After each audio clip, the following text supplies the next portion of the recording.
ना चीनी ना एथि आपको दरकार हम गुड़ ना ही एमें अटा मैदा सुजीर व्यवहार करवा किंतु रेसिपीटी आमर बिना तेल बहुत ही बढ़िया बनिक रेडी हम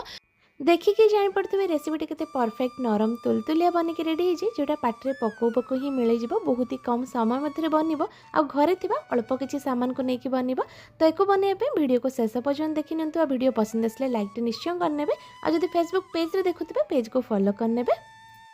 एक बनवाई आग ये गोटे कप्रे मापिकी मु गोटे बड़ कप क्षीर नहीं जाइए क्षीर को आगुरी भल कि फुटे ठंडा करनी जी मात्रा आम ये क्षीर देले से सेम क्वांटिटी मुझे दही दे दूची जो कप्रे आप क्षीर को मापिकी नेबे से कप्रे दही मापिकी नेबे से सेम क्वांटिटी ये आम अमूल पाउडर देदेबा पाखापाखि गोटे कप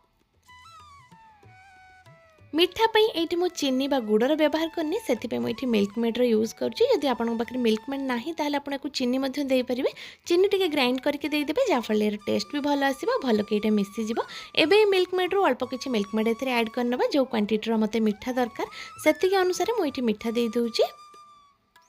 आउर ये नहीं कस्टर्ड पाउडर पाखापाखि 4 बड़ चामच कस्टर्ड पाउडर जो चामच आप घरे यूज करती से चामच मापिकी ये 4 चामच कस्टर्ड पाउडर दबा गोटे 2 पिंच लुण ऐड करवा जहाँफल टेस्ट टे बैलेंस हो खायापे बहुत ही टेस्टी लगे अल्प किसी ये अलैच गुंड आम ऐड करवा जहाँफल यार भी फ्लेवर आसो और खायापे बहुत ही भल लगे सब जिन गुड़िक एवं भल भाव में ये मिक्स करनबा भल कि मिसई सारापर ये मुझे चामच उठे देखो देखो यहाँ के गाढ़ा अच्छी एति गाढ़ा आपको बनईक नबार अच्छी जहाँफल यहाँ भल कि बाइंडिंग बांधिब तापर ये गोटे केक्टिन नहीं जावा ए चाहिए आप अल्प टे घी बा तेल लगे पारे चारिपट जाक भल कि घी तेल लगेगी आम जो मिक्स करके रखी मिक्सचर से मिक्सचर को ए ढालीदबा सबुठु कम परिश्रम करके एकदम गोटे डिफरेंट टेस्ट रेसिपी ट्राए करने चाहूँगी एक तो आप घर निहाती भाव में ट्राए कर देखिए ऊपर मुझे अल्प टे केसर दे दूसरी जहाँफल केसर फ्लेवर आसीज आईटा बन सारापर यार कलर देखिए बहुत ही बढ़िया कलर आसीज पूरा market style steam cake Banik ready हम या पर एक आम ऊपर कभर करनबा कभर करने मुझे एल्युमिनियम फॉइल नहीं जाऊँगी और चारिपट जाक भल कि टाइट करके बंद कर नौची जहाँफल पानी या भितर को पशिबनी तापर या ऊपर आम हल्का हल्का कणा करनबा जहाँपर ऊपर जो पानीटा उठी आसो से कणा बाटे बाहर को बाहरी आसो एपटे आगुरी ही मो कड़े पानी बसई नहीं पानी भल कि फुटीगलानी आम स्टाण्ड लगे नवा आपर जो कभर करके रखी केक्टिन ताको या ऊपर ऐड देदेबा ऊपर मुझे ढांकुणी लगे नौची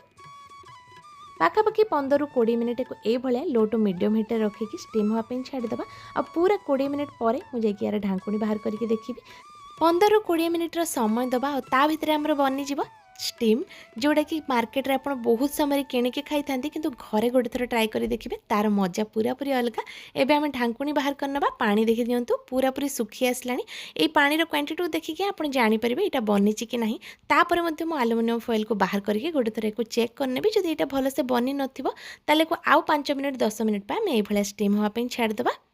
देखो तो यहाँ के बढ़िया भाव में बनी जाइए ऊपर को हल्का टिके खाली पानी उठी आसी गोटे जगार आउ चारिपट जाक पूरा पूरी सुखा अच्छी एवं को बाहर करनबा और किसी समय ठंडा होगापी छाड़ीदबा जो यहाँ भल कि ठंडा होपर आम जाइए प्लेट को बाहर करवा एबे देखो मुझे ठंडा करके देखा जेहेतु यहाँ बहुत ही नरम तुलतुलिया मिठा तो या बाहर कला बेले बहुत ही इजी प्रोसेस रे बाहर करवा आ बहुत ही केयरफुली बाहर करवा ना यहाँ हल्का टिके भांगी ये हल्का साइड रू टिके भांगी आसी कहीं बहुत ही नरम थिला देखिए यार लुक्स पूरा पूरी परफेक्ट अच्छे और ये काटिकी देखा देखो भितर लुक्स पूरा बढ़िया अच्छी नरम बनी तुलतुलिया बनी बिना बेकिंग सोडा तेल रे बहुत ही टेस्टी बनिक रेडी होता होली आसोसी ओकेजन अच्छी आगक तो निहाती भाव में रेसिपी को ट्राए कर देखिए समस्त को यहाँ बहुत ही पसंद आसो।